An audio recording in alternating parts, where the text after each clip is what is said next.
the last class of the course, the last week dedicated to creativity and innovation in and for society. As you've noticed from this course, I advocated for a strongly social and societal interpretation and approach to creativity and innovation. That means that I constantly emphasize the way in which society, social relations, and interactions participate within creative processes and make innovation possible. At the same time, creativity and innovation have a huge role to play within society. They actually constantly shape the societies we live in, and they represent the engine of transformation for our lives and the lives of other people. So how does that happen? First, it's interesting to think about society itself as a creativity domain. If you remember from when we talked about creativity across domains, there are different ways in which people look at domain specificity. So Csikszentmihalyi proposed a certain model, the systemic model, in which individuals, fields, and domains collaborate in the creative process. Domains for Csikszentmihalyi are those areas of culture that are recognized as a discipline, and they have gatekeepers. So museums and art are a good example of a cultural domain. Creativity domains can be defined in other ways, not only institutional terms, art, science, design, and so on, but also in cognitive terms. If you remember from Gardner and others talking about linguistic creativity, mathematical, and others. The question to raise and to reflect on in this final lecture is, can society constitute a creativity domain itself? What would it mean to think about society as a domain of creativity? What kind of creativity builds, maintains society? So one way to think about this is to look at those forms of creativity and innovation that shape society. They're meant for society. So Gardner, when he talked about Gandhi, he considered him a prototypically creative master. He's prototypical in his precocity in his chosen domain, which is, for Gardner, the moral domain, his obsessive search for opportunities and his capacity to exploit them. He studied marginality, his oscillation between attachment to the many and the need for isolation, his essential selfishness, his asceticism, his Faustian sacrifice of personal intimacy in favor of political effectiveness, and the persistence of childlike features in his philosophy and his person. What is the main creation of Gandhi? Well, Satyagraha, which is the practice of peaceful protests, resisting unjust laws, not through violence, but through a peaceful protest and non-collaboration. This is indeed a creative product, and it did change society, definitely Indian society, but also societies across the world. Another way to look at how innovation and creativity shape society is to consider societal creativity.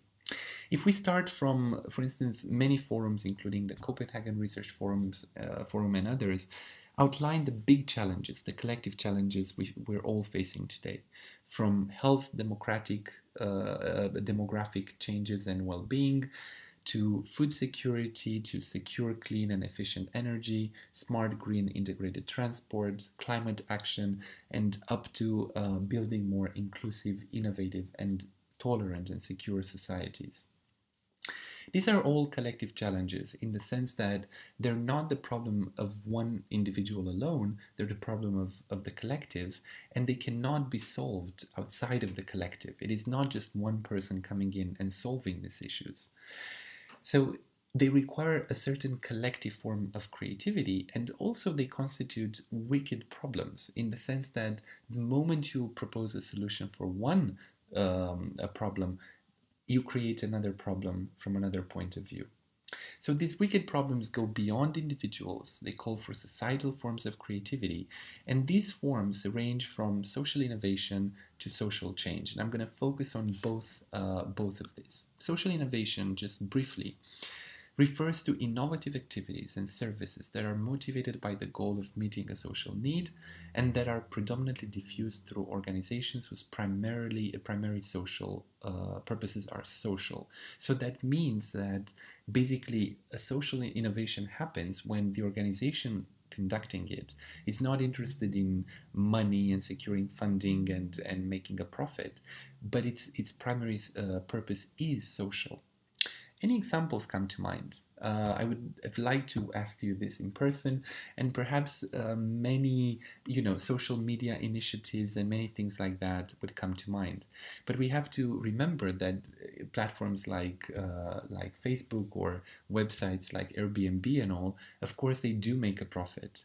So it is not just answering a social need to communicate, to relate, to find accommodation that is driving them, but a clear definition of a pursuit of financial profit. So, what is a social innovation? Many NGOs across the world are engaging in social innovation. They actually sometimes get state funding in order to help to build up communities and to propose all sorts of original ideas. For instance, people volunteer different services for others, and NGOs create a website in which they match people who need the service with people who can give a service. So, that's one example of social innovation. Social change is even more complex. Social change is defined as taking place as a result of human agency and intention to affect a given social environment based on the view that existing social conditions are untenable. So you cannot maintain the existing order. Something needs to change. Many times, social change is driven by social movements, which are the groups of people who share a collective identity centered on social solidarity very often. They have a common identifiable cause that they're fighting for, and ideas that are maintained and advocated for over time. Now, from these definitions alone, you probably saw that if we applied some of our theories and understanding of creativity innovation to the area of social change and social movements, we could actually go a long way and understand a lot of things about them. Sadly, this doesn't often happen because the literature on social change and movements is very much grounded in politics and sociology, and for many of the people doing this kind of work, creativity is too much of an individual concept. Again, we go back to the need to expand what I mentioned in the first class as the we paradigm. The example of artivism is very interesting here. Artivism means artistic activism. It's a made up term to capture that, and in many ways, it is a vivid example of how creativity can participate in promoting social change. This is the hotel, the Waldorf Hotel, which is apparently initiated by Banksy, and in Israel, overlooking the Bethlehem Wall, so the separation wall between the Israeli and the Palestinian side. And it is very interesting because if you were to get a room at that hotel, you would enter and find things like these: a sculpture done in a very traditional style with a twist. Instead of just having the elegance of this a traditional statue, you have the can with the tear gas going around it. So basically, you're constantly reminded in an artistic way that while you live in a certain kind of luxury and culture, there is a war zone and there is a conflict outside of the Waldorf Hotel. If you go into a room, you might have a bed, and on top of behind the bed, you have these kind of images. There's a pillow fight going on between an Israeli and Palestinian fighter. Obviously, they're not fighting with pillows. You're the one who's staying on pillows in a very cushiony environment, and you're reminded in a provocative manner of the many things that are at stake actually in the world outside. So, what does artivism do? There are at least three main ways that public art can create, support, and enliven both communal aspects and feelings of community. The first is through the beautification and amplification of our public spaces in order to create pride and communal feelings of ownership. The second is through direct and overt political critique and protest, which is itself a political type of action. The third way, and what interests me most here, is when art demonstrates imaginative new ways of seeing our world and our everyday lives simply through its restructuring of the everyday. This is actually what we get with artivism, with street art, with the kind of art that Banksy does. And in this week, among the resources you have and activities, you can access some of the work that Banksy has done. Basically, what we have here, through the use of creativity and art, we have a way of challenging taken for granted assumptions and trying to deconstruct the way people see their world and reconstruct it in a new way. That is the essence of social change. How do we do that? Well, we have to help people to imagine the future, imagine a new society, a collective future. So, one of the ways has to do with imagining the world for others. Here we can be reminded, sadly, of stories of colonialism when actually social change comes from a very small part of society that is effectively colonizing and imposing its view of the world and of the future on other people. This happens also today in organizations whenever the top management makes decisions for lower levels of management or employees. There is another way of promoting collective change and social change by imagining the world with other people. So this is an image of what happens in Colombia, for instance, where people come together in community meetings to decide their own future and to take stock of the problems they're confronted with. This is a way that is much more dialogical, in which people talk about the issues at hand, and actually the decision-making process is much more grounded and bottom-up. And yet there is a third way that often takes place in protests and revolutions, when people come together and to imagine the world with and towards other people by creating all these creative slogans and posters. And I think if you've been watching any kind of protest in the world today, you notice how much creativity is invested in the slogans and the drawings and the signs made by protesters. This is an example from back home in Romania, where people were protesting against a government law that said that if you receive a bribe smaller than 2,000 euros, for instance, you are not you should not have a criminal conviction, so you can still be in politics.